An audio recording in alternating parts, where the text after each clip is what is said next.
Hello everyone, L&T finance के quarter one के result आ गए हैं। तो आज हम इस कंपनी के क्वार्टर वन के रिजल्ट का डिटेल में एनालिसिस करने वाले हैं एंड साथ में इस कंपनी का एक वैल्यूएशन और रिस्क एनालिसिस भी करने की कोशिश करेंगे। तो इस डिस्कशन में आगे बढ़ने से पहले एक बार ये जान लेते हैं कि कंपनी की मैनेजमेंट की तरफ से FY 27 के लिए अपने बिजनेस को किस तरह से ग्रोथ करने का गाइडेंस था। तो कंपनी की मैनेजमेंट तरफ से एक टारगेट रखा गया था नेक्स्ट 5 इयर्स का, लक्ष्य नाम से। यू कैन से लक्ष्य प्लान फॉर 2031। तो कंपनी के मैनेजमेंट का गाइडेंस था कि नेक्स्ट 5 इयर्स के लिए हम लोग हमारी लोन बुक को अराउंड 20% के आसपास में यू कैन से ग्रोथ करना चाहते हैं एंड नेक्स्ट अराउंड 4 से 5 इयर्स तक हम लोग हमारा रिटर्न ऑन इक्विटी है उसको अराउंड 16 टू 18% के आसपास का अचीव करना चाहते हैं। अब टू बी स्पेसिफिक बात कर लेते हैं FY 27 के लिए, तो ऑब्वियसली फर्स्ट पॉइंट तो वहां से डायरेक्टली आ जाता है कि हमारी लोन बुक की ग्रोथ रेट 20% से ज्यादा रेट से होगी। सेकंड पॉइंट की बात करते हैं इनके क्रेडिट कॉस्ट के पर्सपेक्टिव से। तो इनका जैसे आपने देखा होगा क्वार्टर फोर के एग्जिट के टाइम पे इनका क्रेडिट कॉस्ट था लगभग 2.6% के आसपास में एंड मैनेजमेंट का गाइडेंस था कि FY 27 के एंड तक क्वार्टर फोर तक हम लोग इस क्रेडिट कॉस्ट को लगभग 2 से 2.25% के बीच में अचीव करना चाहते हैं। बात करूं रिटर्न ऑन एसेट के पर्सपेक्टिव से, तो आपने देखा होगा इस एनबीएफसी का जो क्वार्टर फोर FY 26 का जो रिटर्न ऑन एसेट था वो लगभग 2.4% के आसपास में था और मैनेजमेंट का गाइडेंस था कि हम लोग FY 27 के एग्जिट तक मतलब क्वार्टर फोर तक हमारे रिटर्न ऑन एसेट को इंक्रीज करके 2.8% के आसपास का अचीव करना चाहते हैं। तो हमने बात करी लाइक इस एनबीएफसी के मैनेजमेंट तरफ से क्या ग्रोथ गाइडेंस था। अब देखते हैं जो एक्चुअल में डिलीवरी हुई है इस गाइडेंस को यू कैन से अचीव करते दिखाई पड़ रही है या फिर अंडर अचीव कर रही है। तो कंपनी की तरफ से जो इन्वेस्टर प्रेजेंटेशन आया है उसको एक बार मैं आपके साथ में प्रेजेंट कर देता हूं ताकि हमें एक बार बेटर क्लैरिटी मिल जाए एक्चुअल डिलीवरी के बारे में। तो जो इन्वेस्टर प्रेजेंटेशन कंपनी ने शेयर करी है आई स्क्रीन पे दिखाई पड़ रही होगी, राइट। तो एक बार डिटेल में डिस्कस कर लेते हैं। फर्स्टली लाइक इनका जो लक्ष्य 2031 का गोल है उसी की बात कर लेते हैं। ऑलरेडी मैंने आपको बता दिया है लाइक 20% की प्लस ज्यादा रेट से लोन बुक की ग्रोथ रेट, क्रेडिट को 2% से नीचे, रिटर्न ऑन एसेट लगभग 3 से 3.25% के आसपास का, रिटर्न ऑन इक्विटी आपके लगभग 16 से 18% के आसपास का।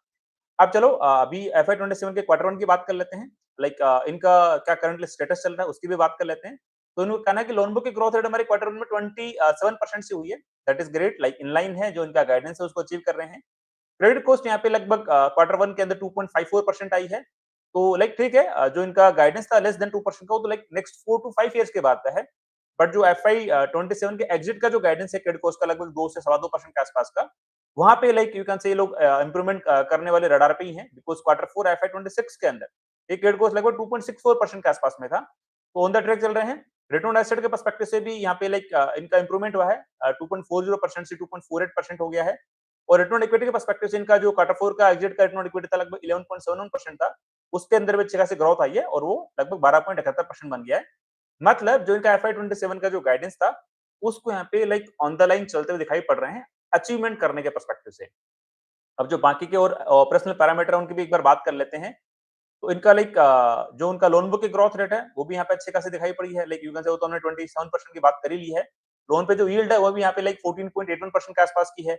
एंड जो इनका निम्स प्लस फी वाला पैरामीटर होता है, नेट इंटरेस्ट मार्जिन प्लस हमारा जो फीस इनकम आता है वो यहाँ पे हमारा टोटल लगभग यू कैन से इनका गाइडेंस था 10 से 10.5% के आसपास का, उसको भी यहाँ से लाइक अचीव करते दिखाई पड़ रहे हैं। क्रेडिट कॉस्ट की बात हमने कर ली, रिटर्न ऑन एसेट की बात कर ली, रिटर्न ऑन इक्विटी हमने बात वैसे कर ली है। अब जो कुछ और बाकी की इंपॉर्टेंट जो स्लाइड्स हैं, ऑल्दो स्लाइड्स तो बहुत ज्यादा हैं बट जो इंपॉर्टेंट स्लाइड हैं जो हमें इस रिजल्ट डिस्कशन में लाइक डिस्कस करनी चाहिए वो मैं एक बार आपके साथ में प्रेजेंट करके डिस्कस करने की कोशिश करता हूँ। तो एक इनकी नेक्स्ट और स्लाइड है आई थिंक इनकी डिसबर्समेंट और यू कैन से segment wise loan book growth के पर्सपेक्टिव से उस पर बात करते हैं। तो इनका जो डिसबर्समेंट है लाइक जैसे हमने पहले वाले वीडियोस के अंदर भी डिस्कस किया है कि एल&टी फाइनेंस का जो लाइक बहुत सारे रिटेल लोन बुक के वर्टिकल्स है, लाइक अर्बन फाइनेंस है, रूरल फाइनेंस है। अर्बन फाइनेंस के अंदर होम लोन देती है, यू कैन से लोन अगेंस्ट प्रॉपर्टी देती है, सैलरीड पर्सन को यू कैन से पर्सनल लोन देती है। एंड रूरल फाइनेंस के अंदर ये लोग फार्म इक्विपमेंट वाले लोन देते हैं, एग्री फाइनेंसिंग भी करते हैं एंड साथ में जो माइक्रो फाइनेंस वाला वर्टिकल है वो भी इनके रूरल फाइनेंस वाले सेगमेंट के अंदर आता है। एंड जो इनका रूरल फाइनेंस वाला सेगमेंट है वो यहाँ पे लगभग टोटल लोन बुक का लगभग 40% के आसपास में कंट्रीब्यूट करता है। तो यहाँ पे हर एक वर्टिकल के अंदर अच्छे खासे डिसबर्समेंट दिखाई पड़ रहे हैं। लाइक यदि मैं बात करूं आपके वाईएनआई पर्सपेक्टिव से, लाइक इनका डिसबर्समेंट 36% से ग्रोथ किया है, क्यूएनक्यू लेवल पे 1% डाउन है ऑल्दो। यदि रूरल बिजनेस फाइनेंस की बात करूं तो 24% से ग्रोथ किया है, फार्मर फाइनेंस की बात करूं तो 11% से ग्रोथ किया है, अर्बन फाइनेंस की बात करूं तो 57% से ग्रोथ किया है।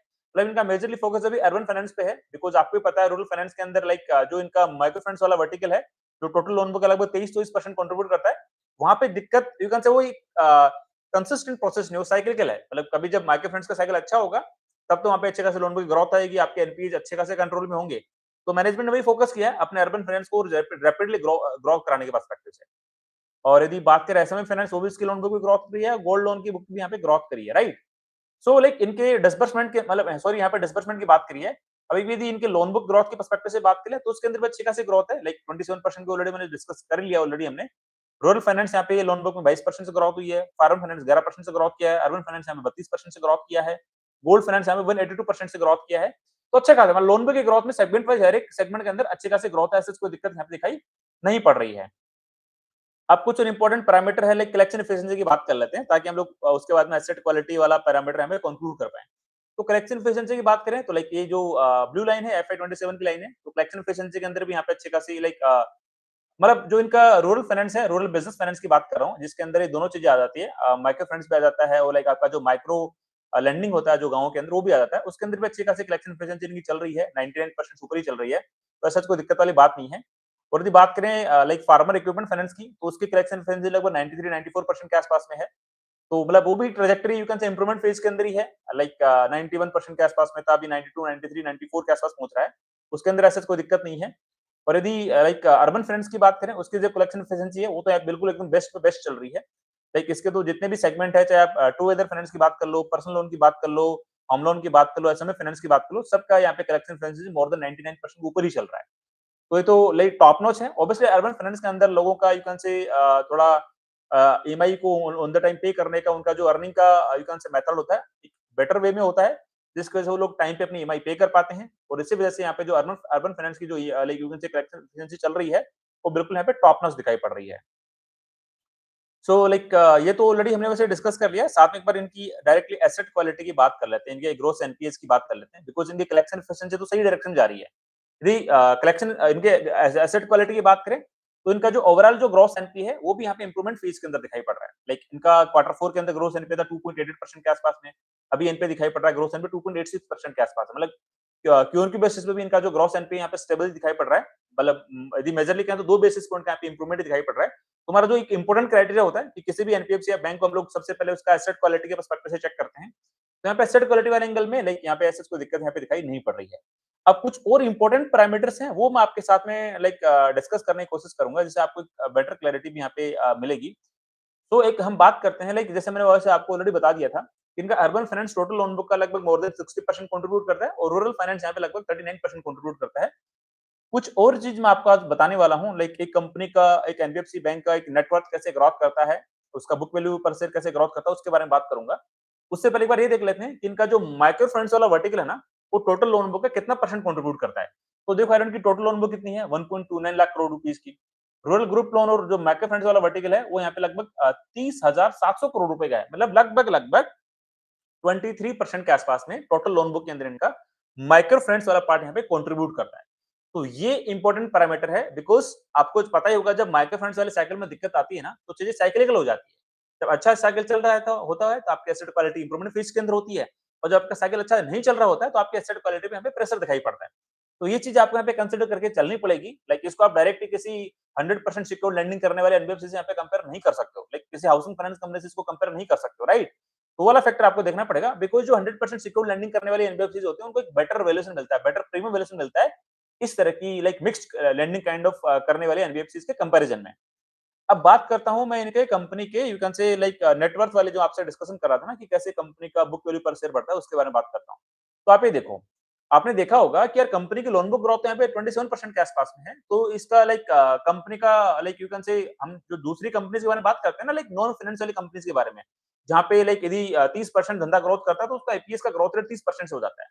तो यहाँ पे ईपीएस की ग्रोथ रेट तो आ रही है, बट पॉइंट यहाँ पे है कि हम लोग लाइक एनबीएफसी बैंक्स को यहाँ पे बुक वैल्यू के टर्म में चेक करते हैं। तो हमें ये देखना पड़ेगा कि कंपनी की नेटवर्थ के अंदर कितनी परसेंट से ग्रोथ हुई है, कंपनी का बुक वैल्यू पर शेयर किस रेट से ग्रोथ किया, बिकॉज मार्केट आपको बुक वैल्यू के हिसाब से वैल्यूएशन देता है कि आपको 3 का पीबी रेशियो मिलना है, 3.5 का पीबी रेशियो मिलना है, वो उसी के हिसाब से मिलता है। तो आप देखो यार, इस कंपनी का 27% से लोन बुक ग्रोथ करके अपना प्रॉफिट का ग्रोथ रेट 29% से करने के बावजूद भी कंपनी की नेटवर्थ यहाँ पे केवल 10% से ग्रोथ करी है। कंपनी का बुक वैल्यू पर शेयर यहाँ पे केवल 10% से ग्रोथ किया है। मैं कहना क्या चाहता हूँ, मतलब कंपनी का रिटर्न ऑन इक्विटी लगभग 10 मतलब 11-12% के बीच में था, और यदि डिविडेंड यील्ड 1% की जो देती है, उसको मैं यदि निकाल देता हूँ, तो बाकी का आपका लगभग 10 साढ़े 10% के आसपास में जो इनका यू कैन से जो प्रॉफिट बने हैं, लाइक यू कैन से जो आपका रिटर्न ऑन इक्विटी बना वापस यू कैन से कंपनी के टोटल यू कैन से नेटवर्क के अंदर ऐड हो जाता है, जो भी प्रॉफिट जनरेट किया। तो डेफिनेटली आपका यहाँ पे देखो ना 29% से प्रॉफिट ग्रोथ करने के बावजूद भी, 27% से यू कैन से लोन बुक ग्रोथ करने के बावजूद भी आपका बुक वैल्यू पर शेयर यहाँ पे केवल 10% से ग्रोथ किया है। और आपको भी पता है मार्केट पीबी रेशियो के पर्सपेक्टिव से किसी कंपनी को यहाँ पे यू कैन से वैल्यूएशन के रूप में देखा जाता है मार्केट के अंदर। तो इस कंपनी का बुक वैल्यू पर शेयर यहाँ पे 10% से ही ग्रोथ किया है। तो यहाँ पे ईपीएस ग्रोथ यहाँ पे प्लीज कंसिडर मत कर लेना, बुक वैल्यू किस रेट से ग्रोथ करी दैट इज इंपॉर्टेंट। और जिन कंपनीज का रिटर्न ऑन इक्विटी बहुत हाई होता है, लाइक 18%, 19%, 20% के आसपास में, उनका बुक वैल्यू जल्दी रेट से ग्रोथ होता है। तो आप ये देखो लाइक तो एक बार मैं इन्वेस्टर प्रेजेंटेशन को एक बार रिमूव कर देता हूँ, फिर आपको ये वाली स्टोरी अच्छे से बताने की कोशिश करता हूँ। मतलब मैं कहना क्या चाहता हूँ, लाइक आपका नेटवर्थ ग्रोथ के पर्सपेक्टिव से कि जिन एनबीएफसीज का जो return on equity let's say 17, 18, 19, 20% के आसपास में है, उनका नेटवर्थ यू कैन से एनबीएफसी का ज्यादा रेट से ग्रोथ होता है, मतलब उनका बुक वैल्यू ज्यादा रेट से ग्रोथ होता है। लेट्स से मार्केट उनको नॉर्मली बुक वैल्यू देता है, लेट्स से लाइक नॉर्मल के सिनेरियो के अंदर लेट्स से 2.5 से 3 का बुक वैल्यू देता है, और बुल मार्केट के अंदर 4 से 4.5 का you can say PB ratio देता है। अब मैं यहाँ पे पीबी रेशियो की बात कर रहा हूँ, तो देखो जिसकी बुक वैल्यू जितनी ज्यादा रेट से ग्रोथ करेगी ना, उसका यू कैन से मार्केट कैप एक्सपेंशन ज्यादा रेट से ग्रोथ करेगा। बिकॉज यहाँ पे अपने स्टॉक मार्केट के अंदर तो उस एनबीएफसी या बैंक को पीबी रेशियो के रूप में देखा जाता है। पीबी रेशियो के अंदर आपका एक्सपेंशन हो सकता है, लेट्स से 30, 40, 50% का एक्सपेंशन हो गया आपका, बुल मार्केट है उस केस के अंदर, या फिर आपके लोन बुक के ग्रोथ रेट को देखते पीबी रेशियो का एक्सपेंशन कर दिया। बट आपको बुक वैल्यू की ग्रोथ तो दिखानी पड़ेगी ना। यदि आपको बुक वैल्यू की ग्रोथ नहीं आएगी तो आप एक्सपेंशन से अकेले से क्या आचार डाल लोगे? समझ रहे हो आप मेरी बात? तो हमेशा बैंक्स और एनबीएफसीज के अंदर हमें उन बैंक्स और एनबीएफसी पे ज्यादा फोकस करना चाहिए हमारी वॉच लिस्ट के अंदर, जिनका रिटर्न ऑन इक्विटी 17, 18, 19, 20% के आसपास में हो, और एटलीस्ट उनका लोन बुक का ग्रोथ रेट 20% से ऊपर हो, ताकि उनका एक you can say PB ratio perspective से थोड़ा वैल्यूएशन एक्सपेंशन भी हो, और उनका बुक वैल्यू की ग्रोथ रेट भी जल्दी से जल्दी दौड़े। यदि लेट्स से किसी कंपनी का book let's say return on equity 18, 19% के आसपास में है, तो 2 साल के अंदर उसकी बुक वैल्यू लगभग 50% से ग्रोथ कर जाएगी। अब एल&टी फाइनेंस वाले केस के अंदर देख लो, उनकी नेटवर्थ लाइक 1 साल के अंदर 10% से ग्रोथ करी, मतलब 2 साल के अंदर यदि इनका रिटर्न ऑन इक्विटी इस बार थोड़ा बढ़ जाता है, 12-13% के आसपास हो जाता है, अगले साल इनका जो नेटवर्थ का ग्रोथ होगा लगभग में भी 11%, 11.5% के आसपास हो सकता है। मतलब 2 साल के अंदर एल&टी फाइनेंस का बुक वैल्यू लगभग 25% से ग्रोथ करेगा।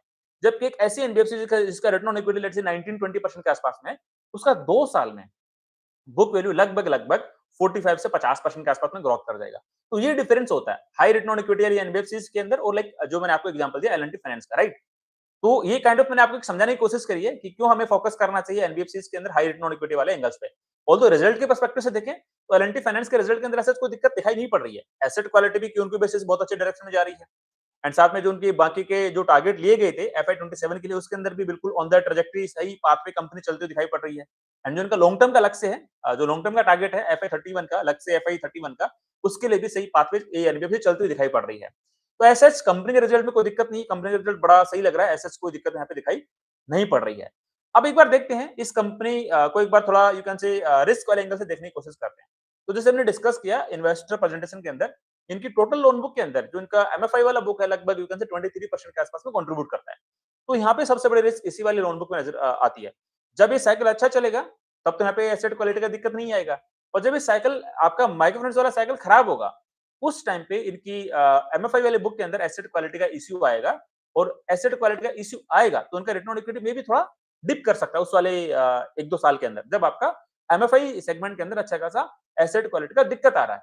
तो वो चीज मेरे को यहाँ पे उतना कॉन्फिडेंस नहीं देता है। जो बाकी की जो दूसरी एनबीएफसी है ना, भले आप चोला फाइनेंस की बात कर लो या फिर बजाज फाइनेंस की बात कर लो, उनके अंदर आपका जो एमएफआई का बुक है उसका कंट्रीब्यूशन बहुत कम है, मतलब बहुत कम है, मे बी यू कैन से बिलो 5% के आसपास होगा, 1-2-3% के आसपास में होगा, तो उससे बड़ी दिक्कत नहीं होगी। और एल&टी फाइनेंस के अंदर तो एमएफआई का कंट्रीब्यूशन लगभग 23% के आसपास में है। तो आप देखो ना बहुत सारे ऐसे स्मॉल फाइनेंस बैंक हैं जिनका मतलब टोटल लोन बुक के अंदर एमएफआई का कंट्रीब्यूशन में भी 20, 30, 40, 50% के आसपास में होगा। तो लाइक वहां पे हमें कंफर्ट क्यों नहीं आता? बिकॉज यदि नॉर्मल मेरा कहना है यदि आपको एमएफआई साइकिल प्ले करना है तो प्योर एंड प्योर जो एनबीएफसीज हैं जो एमएफआई वाले सेगमेंट के अंदर अपना लोन बुक बना रही है वहां पे जाके प्ले कर लो। बट यदि आपको लाइक मिक्स काइंड ऑफ देखना तो ये दो जब साइकिल खराब आएगा एमएफआई का नेक्स्ट टाइम पे, उस टाइम पे एल&टी फाइनेंस में लाइक जो इसकी एसेट क्वालिटी होगी मे बी वहां पे थोड़ा खराबी दिखाई पड़ सकती है। और वो दूसरे जो इनके प्रॉफिट्स बने हैं मे बी जो जिसके कारण अच्छी खासी रिटर्न ऑन इक्विटी इनकी बन रही है उसको खराब कर सकता है। तो ये काइंड ऑफ मेरे को हल्का फुल्का रिस्क यहाँ पे नजर आता है। हाँ, यदि आपको जैसे मैं बारी-बारी से आप लोगों को कहता रहता हूँ कि हमें वो एनबीएफसीज़ पे ज़्यादा फोकस करना चाहिए जिनकी 100% सिक्योर्ड लैंडिंग हो। एक हमने काफ़ी सारे एनबीएफसीज़ की बात भी करी है जहाँ पे 100% सिक्योर्ड लैंडिंग हो रही है, जहाँ पे एवरेज टिकट साइज़ लगभग 10, 12, 15 लाख रुपए के आस-पास में होता है। तो वो जब आपके 100% सिक्योर्ड लैंडिंग होती है, तो आपका यू कैन से जो प्रॉपर्टीज़ के अगेंस्ट में आपने लोन दिया है, वहाँ पे लाइक ऑक्शन करके वहाँ पे अपना जो आपकी प्रिंसिपल अमाउंट है, तो आपका कैपिटल लॉस नहीं होगा। किसी न किसी क्वार्टर का आपका अदर इनकम के अंदर वो चीज़ ऐड हो जाएगी। तो ये हमेशा मैं आपको बोलता रहता हूँ, यदि आपको मिक्स्ड काइंड ऑफ लेंडिंग करने वाली एनबीएफसीज़ के अंदर जाना है, तो बहुत सारे ऑप्शंस हैं। चोला फाइनेंस है, बजाज फाइनेंस है, एल&टी फाइनेंस है, पूनावाला फिनकोप है एंड आजकल तो एक पिरामिड फाइनेंस वाला ऑप्शन भी आपके साथ में आ गया। There are an number of NBFCs, but आपको वहाँ पे प्रिसाइज़ली चूज़ करना पड़ेगा कि यार इस एनबीएफसी की लोन बुक के अंदर एमएफआई का कंट्रीब्यूशन कितना है। यदि एमएफआई का कंट्रीब्यूशन नेग्लिजिबल है, बिलो 1-2% 3% के नीचे है, तो मे बी जब साइकिल खराब होगा तो उस एनबीएफसी के यू कैन से प्रॉफिट्स में उतना बड़ा डेंट नहीं पड़ेगा। बट यदि आपका जिस तरह से एल&टी फाइनेंस का यू कैन से टोटल बुक के अंदर 23-24% के आसपास में एमएफआई लोन बुक का कंट्रीब्यूशन है, तो मेरे को उतना कंफर्ट नहीं देता, मतलब दूसरी एनबीएफसीज़ के कंपैरिजन में। हाँ, ऑल्दो आप बोलोगे कि भाई बजाज फाइनेंस, चोला फाइनेंस के कंपैरिजन में एल&टी फाइनेंस का book value you can say PB ratio, price to book ratio you can say 2.8 2.9 के आसपास में है, जबकि उनका तो लगभग 5 साढ़े 5 के आसपास में। हाँ यार, यही तो रीज़न है क्यों उनको एक प्रीमियम वैल्यूएशन मिला हुआ है।